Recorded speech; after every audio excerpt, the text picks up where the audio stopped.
시간에 성경 봉독입니다. 고린도전서 12장 4절에서 7절, 11절 11절 말씀을 제가 못 넣었네요. 11절 말씀도 같이 보도록 하겠습니다. 성경 어플 성경책 펴주시기 바랍니다. 고린도전서 12장 4절에서 7절까지 읽고 11절도 같이 읽도록 하겠습니다. 함께 읽을 때 주님의 음성 들으시기 바랍니다. 하나님의 말씀입니다. 시작. 은사는 여러 가지나 성령은 같고 직분은 여러 가지나 주는 같으며 또 사역은 여러 가지나 모든 것을 모든 사람 가운데서 이루시는 하나님은 같으니 각 사람에게 성령을 나타내심은 유익하게 하려 하심이라. 11절입니다. 이 모든 일은 같은 한 성령이 행하사 그의 뜻대로 각 사람에게 나누어 주시는 것이니라. 아멘. 베드로전서 4장 10절과 11절은 주보에 있죠. 함께 읽겠습니다. 시작. 각각 은사를 받은 대로 하나님의 여러 가지 은혜를 맡은 선한 청지기 같이 서로 봉사하라. 만일 누가 말하려면 하나님의 말씀을 하는 것 같이 하고 누가 봉사하려면 하나님이 공급하시는 힘으로 하는 것 같이 하라. 이는 범사에 예수 그리스도로 말미암아 하나님이 영광을 받으시게 하려 함이니 그에게 영광과 권능이 세세에 무궁하도록 있느니라. 아멘. 오늘은 사도신경 강의 15번째 시간으로 성령 하나님에 대한 두 번째 시간입니다. 우리는 나와 다르면 틀리다고 생각하는 경향이 많은 것 같아요. 왜 그럴까 생각해 보니까 여러 이유가 있겠지만 내가 옳다라는 생각이 강한 것 같습니다.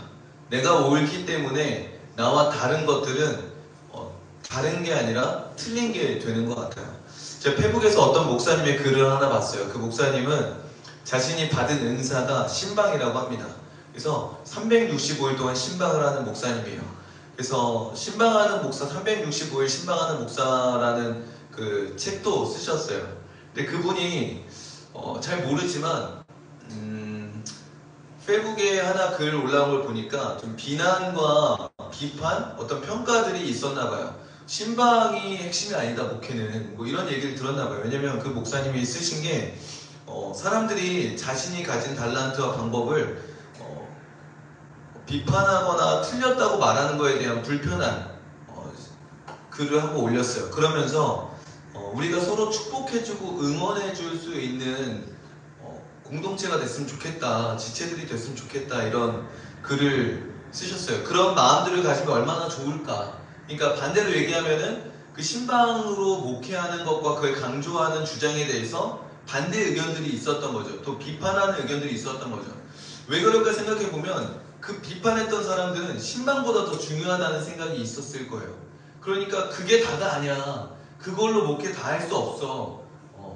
대표적으로는 아마 말씀이 중요해. 뭐 이런 얘기들 하지 않았을까요?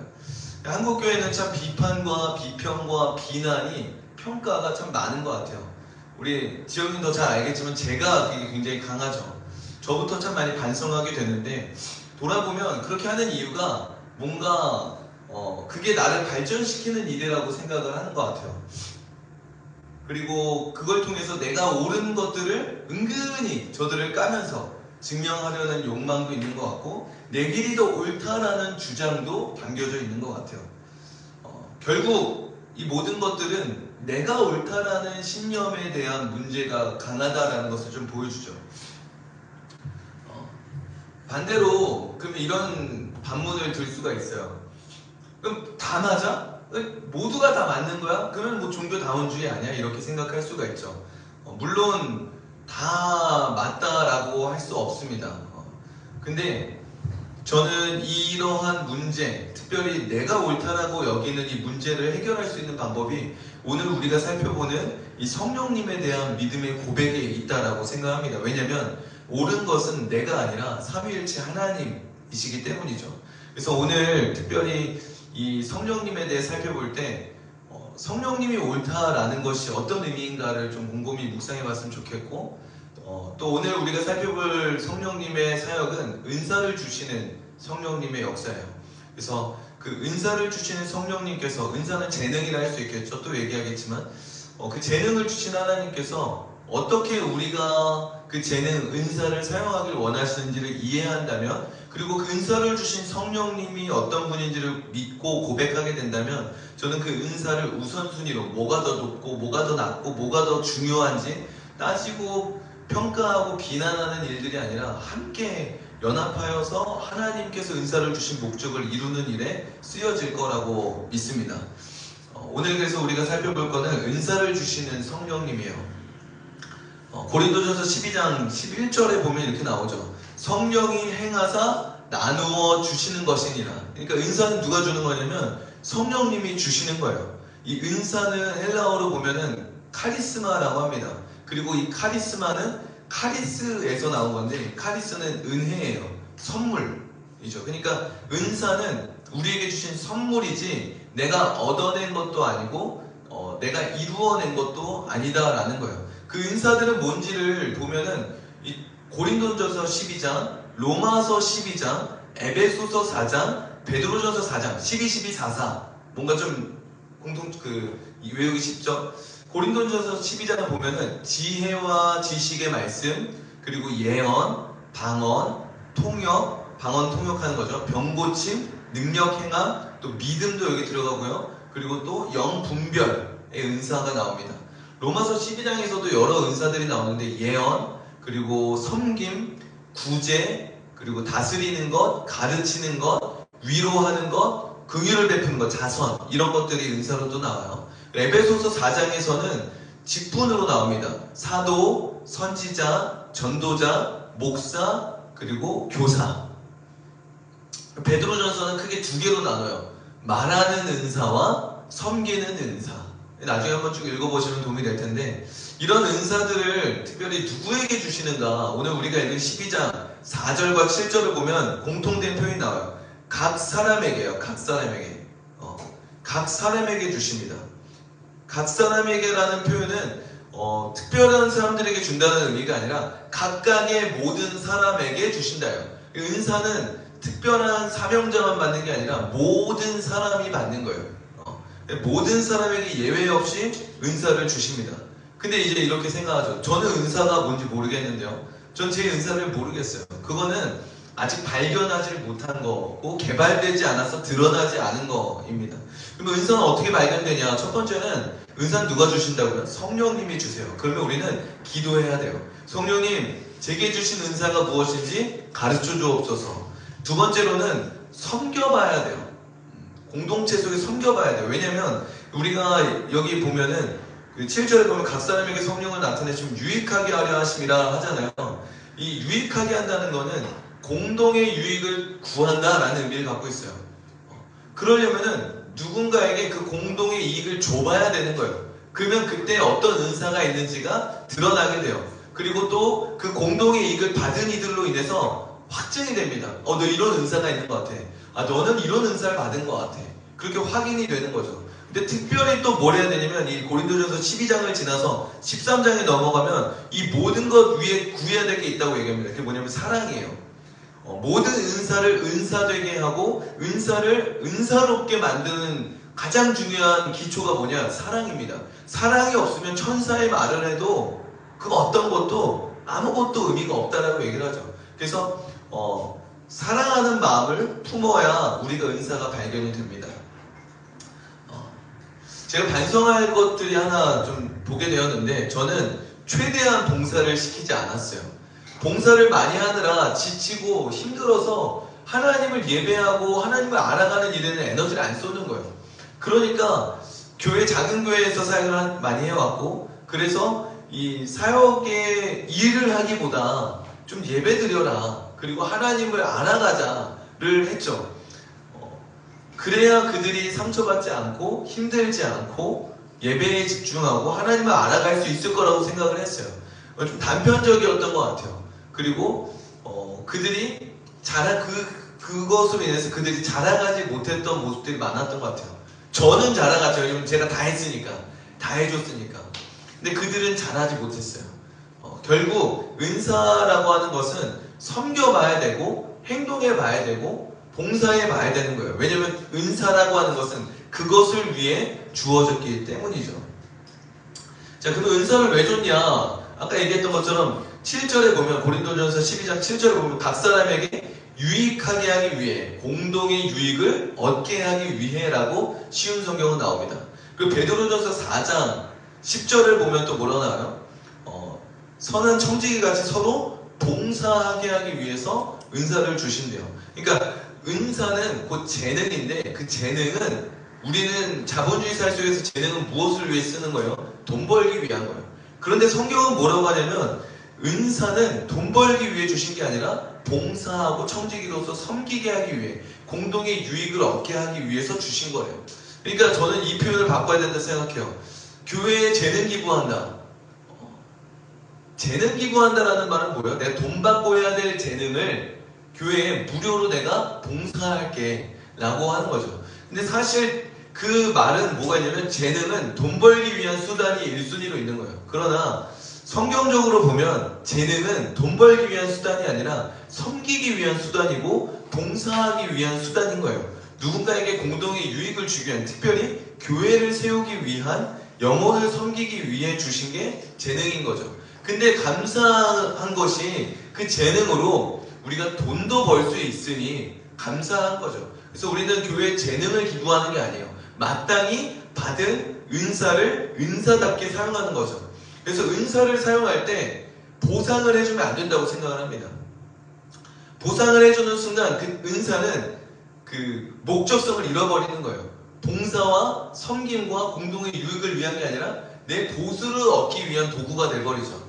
특별히 근데 보수를 줘야 되는 대상들이 있어요. 그거는 전임 사역자들 같은 경우가 그렇죠. 생계를 벌지 않고 온전히 그 일을 통해서, 그 봉사하는 일을 통해서 먹고 산다고 할 때 교회는 그들을 돌봐야 될 영역이 있습니다. 또한 파트 사역자라고 할지라도 그들이 어려운 생계를 살아가고 있다면 은사를 베풀었으니 그 은사를 베푼 거에 대한 보수를 주는 게 아니라 돌봄의 영역으로, 우리가 구제의 영역으로 그들을 섬겨야 될 영역으로 볼 수 있는 거죠.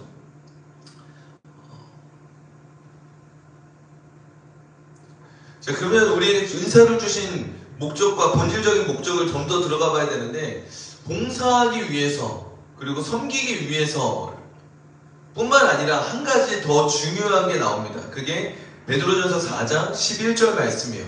11절 말씀 우리 같이 한번 다시 읽어볼까요? 만일, 시작. 만일 누가 말하려면 하나님의 말씀을 하는 것 같이 하고 누가 봉사하려면 하나님이 공급하시는 힘으로 하는 것 같이 하라. 이는 범사의 예수 그리스도로 말미암아 하나님이 영광을 받으시게 하려 함이니 그에게 영광과 권능이 세세에 무궁하도록 있느니라. 아멘.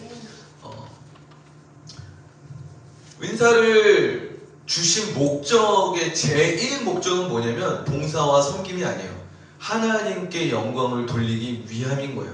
이걸 모르면, 그리고 이게 없으면 결국 지치고 좌절하고 낭망하고 번아웃이 오는 거예요. 왜냐면 사람은 만족함이 없어요.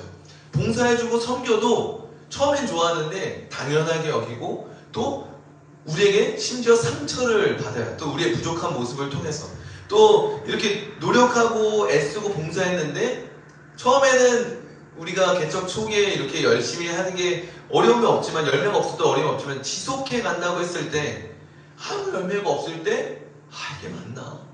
혹시 방법이 잘못된 거 아닐까? 이렇게 이제 포커스가 바뀌는 거예요. 왜 그러냐면 제1 목적을 놓쳤기 때문에 그런 거죠.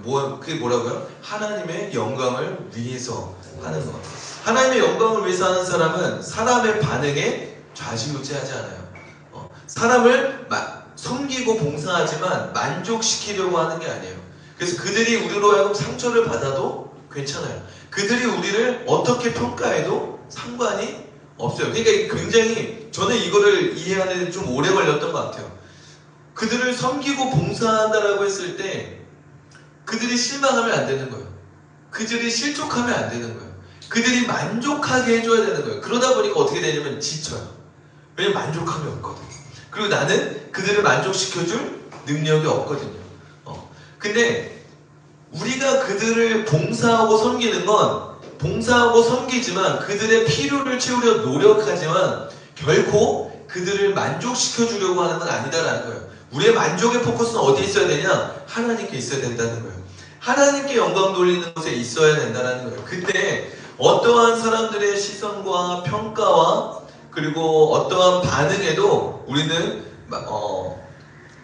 좌절하지 않을 수 있고 포기하지 않을 수 있는 거예요. 또 우리가 아무리 노력하고 애썼다 한들 그 결과가 없다 할지라도 우리는 포기하지 않고 그 봉사와 섬김의 일들을, 은사를 충분히 끝까지 사용할 수 있게 된다는 거죠. 왜냐하면 그 은사를 베푸는 일은 우리가 뭔가를 얻기 위해서, 좋은 평가를 받기 위해서, 누구를 만족시켜주기 위해서, 어떤 결과를 얻기 위해서 하는 것이 아니기 때문에, 하나님의 영광을 위해서 하는 거기 때문에. 그리고 이것이 무엇으로 이어지냐면 간단히 얘기하고 넘어가는데, 성령께서 하시는 사역의 첫 번째가 창조하시는 거였죠, 지지난주에. 두 번째가 은사를 베푸시는 거예요. 세 번째가 그리스도를 증거하는 거예요. 성령의 역사는 그리스도를 증거합니다. 그래서 우리가 사람을 만족시키는 일에 가면은 내가 증거되는데, 하나님의 영광을 위해 걸어간다면 결국 그 사람이 우리를 위해 실족하고 우리에게 실망한다 할지라도 결국 성령께서 그 일들을 통해 뭘 하냐면 그리스도가 증거되게 하신다라는 거예요. 그래서 우리가 은사를 분별할 때도 이게 굉장히 중요한 기준이 돼요. 그리스도가 드러나는가, 그리스도가 아닌 내가 드러나는가, 나의 영광이 높아지는가, 그리스도의 영광이 높아지는가. 이 기준을 삼는 게 성령의 세 번째 역사인 거예요. 그리스도를 증거하시는 성령님. 우리가 하나님의 영광을 구할 때 성령께서는 그 하나님의 영광을 바라보고 섬기고 봉사하며 은사를 사용하는 자를 통해 그리스도가 증거되게 하십니다. 그래서 이제 결론인데, 우리가 성령님을 믿는다면 첫 번째는 내게 은사를 주셨다라는 것을 믿어야 돼요. 믿으시길 축복합니다. 그렇다면 우리는 가장 먼저 성령님께 감사해야 돼요. 왜냐면 이 은사는 내가 얻어낸 것도 아니고 내가 이루어낸 것도 아니고 선물로 주신 거기 때문에 그 은사를 어떻게 쓰냐, 그 은사가 얼마나 높냐 낮냐, 얼마나 강하냐 약하냐를 떠나서 은사를 주신 하나님께 첫 번째 반응, 주신 분께 감사를 표해야 된다는 거죠. 두 번째로는 은사를 주셨다는 걸 우리가 믿는다면 그 은사를 찾아야 돼요. 공동체 속에서 뭐 해야 된다 그랬죠? 기도해야 된다 그랬어요. 섬겨야 된다 그랬어요. 그래서 공동의 유익을 찾아야 된다 그랬어요. 그리고 사랑으로 행해야 된다 그랬어요. 그리고 공동체의 증언을 통해 확인해야 된다고 했습니다. 그래서 우리가 성령께서 우리가 성령님을 믿습니다, 성령을 믿사오며 고백할 때 그 성령님은 창조하신 하나님, 그러나 또한 은사를 주신 하나님, 그 은사를 주신 하나님을 우리가 믿는다 고백한다면 내게도 은사를 주셨음을 믿고 그 은사를 주신 하나님께 감사를 고백하며 또 내게 은사를 주셨다면 그 은사가 무엇인지를 찾아가는 노력들을 해야 된다라는 거죠. 두 번째는 은사는 다양하나 그 은사를 주신 성령님은 한 분이시다라는 것을 우리가 고백해야 돼요. 믿어야 돼요. 서두에 말씀드렸지만 대부분 내가 받은 은사가 최고라고 생각을 합니다. 그리고 이게 제일 중요하다고 생각을 해요. 이게 없으면 신앙은 가짜야, 이게 있어야 신앙이 진짜야 라고 얘기를 합니다. 그래서 은사주의 쪽에서는 은사가 제일 중요하대요. 병 고치는 은사가 중요하대요. 뭐 어떤 은사가 중요하대요. 또 순복음 쪽에는 특별히 방언하지 않으면 구원받지 못한 거야 라는 얘기가 나올 정도로 방언이 중요해요. 치유의 은사 이런 것들이 중요해요. 근데 또 보수신학 쪽으로 가면 뭐가 중요하다고 얘기해요? 은사 이런 거 그거 다 필요 없어. 말씀이 중요해. 말씀 중요한 거 맞죠? 말씀 제일 중요해요. 근데 더 깊이 들어가서 보면 결국 그들은 뭘 얘기하냐면 설교가 중요해. 말씀이 중요하기 때문에 설교가 중요해 라고 얘기를 해요. 은사주의에 빠지면은 잘못 빠질 수 있고, 또 우상숭배에 빠질 수 있고, 자기숭배에 빠질 수 있고, 이런 얘기들을 하죠.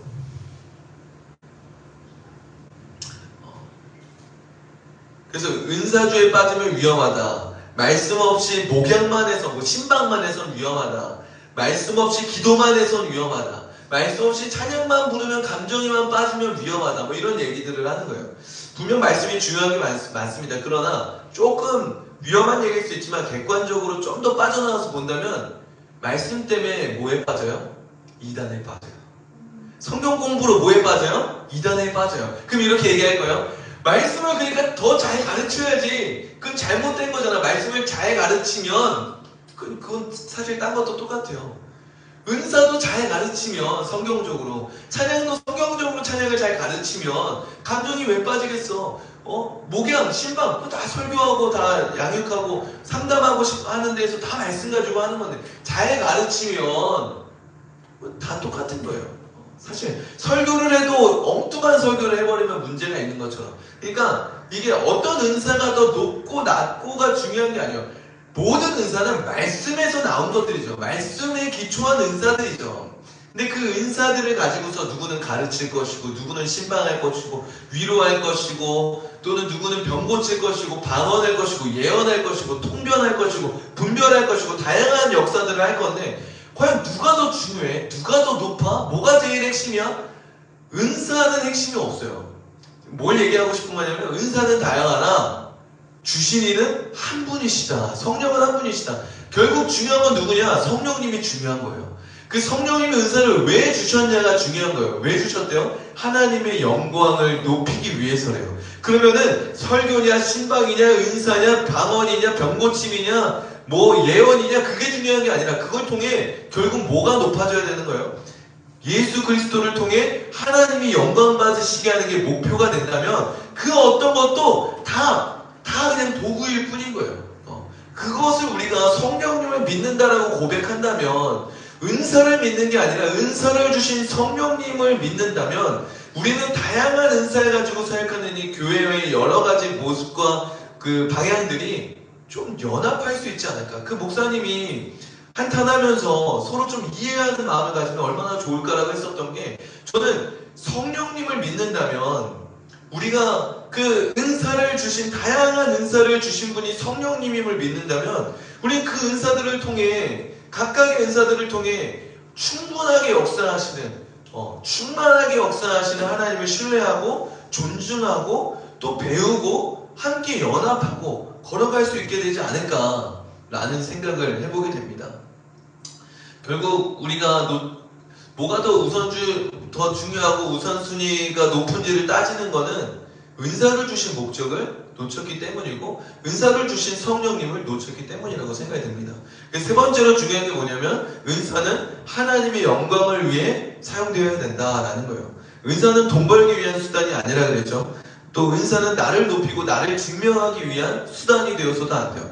그렇게 가는 순간 은사는 저주가 돼요. 매이게 됩니다.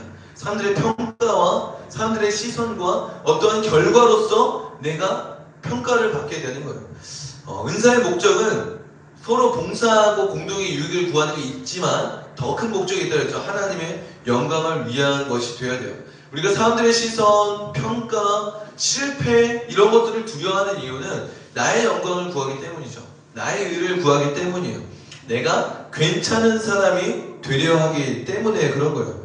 그런데 저는 이러한 마음을 가졌을 때 그럼 어떻게 해야 됩니까? 라고 한다면 저는 십자가 앞에 나아가야 된다라고 말하고 싶어요. 우리가 십자가 앞에 나아가면 어떻습니까? 십자가 앞에 나아가면 우리는 어떤 존재임을 확인하게 돼요. 예수 그리스도가 못 박힌 그 자리에 내가 있어야 된다는 거예요. 내가 저 십자가에 못 박혀 죽어야 될 존재다라는 거예요. 하나님의 아들이 죽어야 될 만큼 우리는 죽어야 될 죄인이다라는 것을 십자가 앞에서 마주하게 됩니다. 우리가 그 십자가 앞에 우리의 모습을 마주한다면 우리가 괜찮은 사람이 되려는 노력을 할 수 있을까 없을까요? 할 수 없는 거예요. 십자가 앞에 선다면 우리가 괜찮은 사람, 더 나은 사람이 되려는 노력이 다 무산돼 버리게 되는 거예요. 그러나 그 십자가 앞에 선다면 우리가 죄인됨을 발견하지만 동시에 뭘 발견하게 돼요? 그런 죄인된 나를 사랑하시는 하나님의 사랑을 보게 되는 거죠. 그 사랑이 누굴 향하여 있는 거예요? 바로 나를 향하고 있다는 거예요. 그래서 우리 십자가 앞에 우리가 죄인됨을 마주하지만 동시에 우리가 얼마나 사랑받는 자녀인가를 마주하게 되는 거예요. 그래서 이것을 믿고 깨달은 사람은 더 이상 내가 괜찮은 사람이 되려 하고 사람들에게 좋은 평가를 받으려 하고 어떠한 결과와 열매를 통해 내가 만족함을 누리고 내가 인정받으려 하는 그 프로세스에서 벗어날 수 있게 되는 거예요. 오히려 우리는 나를 사랑하고 나를 살려주신 하나님을 높이고 하나님을 증거하는 삶을 살아가게 되는 거죠. 십자가 앞에 설 때 내가 높아지고 내가 영광 받으려는 삶이 아니라 하나님이 높아지고 하나님이 영광 받으시는 삶을 살게 된다라는 거예요. 그러한 사람을 통해 성령님은 그리스도를 증거하신다. 이것을 우리가 기억하길 바랍니다. 자, 이제 우리가 함께 좀 성찬하고 기도할 건데요. 반주해 주시고요. 나는 어떤 은사를 받은 것 같은가 우리가 좀 돌아볼 수 있으면 좋겠습니다. 내가 받은 은사는 무엇인가? 우리가 한 주간 우리가 또 신앙생활 하면서 돌아볼 수 있으면 좋겠어요. 그리고 나는 내게 주신 그 은사와 재능을 통해 그리스도를 증거하고 있나? 아니면 사람을 만족시키고 있나? 아니면 내 만족, 돈 버는 것에 쓰고 있지 않나? 내가 하는 일들을 통해서 내게 주신 은사들을 통해서 나는 어디까지 목적을 삼고 있나? 내가 만족하는 것, 내가 돈을 버는 것, 사람들에게 좋은 영향을 끼치는 것, 아니면 그것을 통해 하나님께 영광 돌리고 그리스도가 증거되는 것. 우리 지영이가 이번에 우리 사모님이 피아노 학원을 열잖아요. 제가 끊임없이 질문하는 이유가 사실 여기에 있어요. 음악 학원을 통해 우리가 음악을 통해 끊임없이 고민해야 되는 것, 제가 카페를 통해 끊임없이 고민해야 되는 것, 또 우리 양정수 전사님은 이제 그 하시는 일을 통해서 끊임없이 고민해야 되는 것, 우리 비치도 어린이집에서 친구들과 놀고 사람들을 만날 때 끊임없이 고민해야 되는 것, 그것을 통해 그리스도가 증거되어야 되는 거예요. 하나님의 영광이 드러나야 되는 거예요. 정답은 누구도 모르죠. 그러나 이 고민을 놓친다면 우리는 그 일을 할 수 없을 거예요. 이 고민을 가져야 됩니다. 이제 성찬을 할 때 특별히 그 십자가에 달리신 예수님을 바라봅시다. 그리고 그 십자가에 달리신 예수님의 자리에 내가 있어야 됐음을 고백합시다.